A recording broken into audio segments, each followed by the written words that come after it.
আসসালামু আলাইকুম। আজকে একটি সহজ গুরুত্বপূর্ণ একটি ভিডিও নিয়ে উপস্থিত হয়েছি।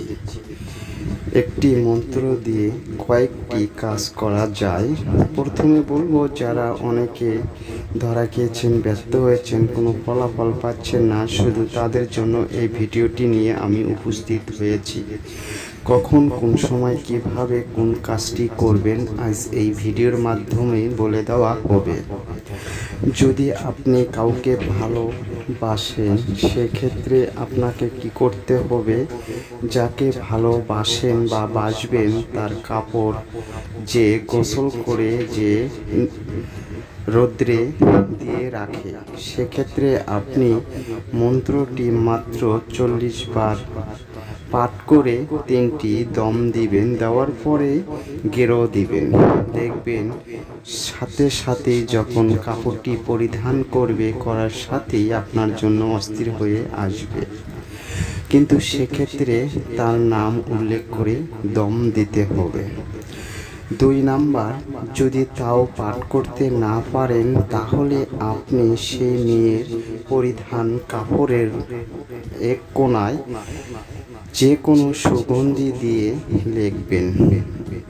লেখার পরে গেরো দিবেন এবং সেক্ষেত্রেও মেয়ের নাম, মায়ের নাম উল্লেখ করতে হবে।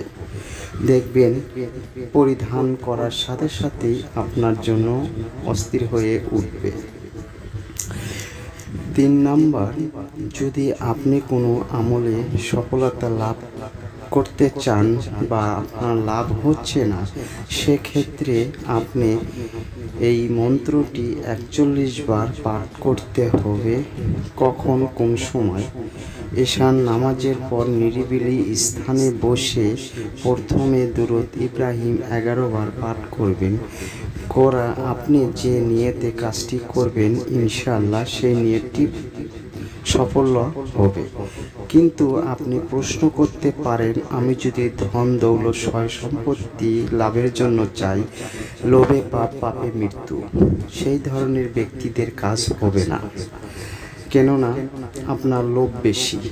অনেকেই দেখেছি লোভের কারণে তারা আমলে ব্যর্থ হয়ে যায়, ফলাফল পাচ্ছেন না, শুধু ব্যয়ই হয়ে যায়।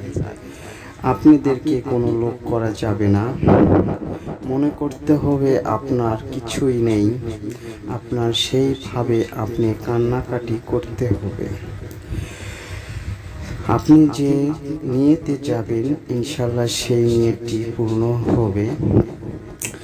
আর যদি আপনি জিন্নাত বা পরি সাধনা করতে চান, সেক্ষেত্রে 141 বার আপনাকে পাঠ করতে হবে। অজু করে 2 রাকাত নফল নামাজ আদায় করে ঠিক নিরিবিলি রাত 12টার দিকে আপনাকে বসতে হবে। 1টার মধ্যেই আপনার আমল শেষ করতে হবে, 1টা পার হওয়া যাবে না। আপনি যাকে চাবেন সেই আপনার জন্য অস্থির হয়ে চলে আসবে। কখনো অন্যায়ভাবে কাজটি করার জন্য চেষ্টা করবেন না, বিপরীত ক্ষতি হলে চ্যালেঞ্জ দায়ী থাকবে না। যদি এই ধরনের সহজ ভিডিওগুলো আপনাদের পেতে হয়, তাহলে সাথে থাকবেন।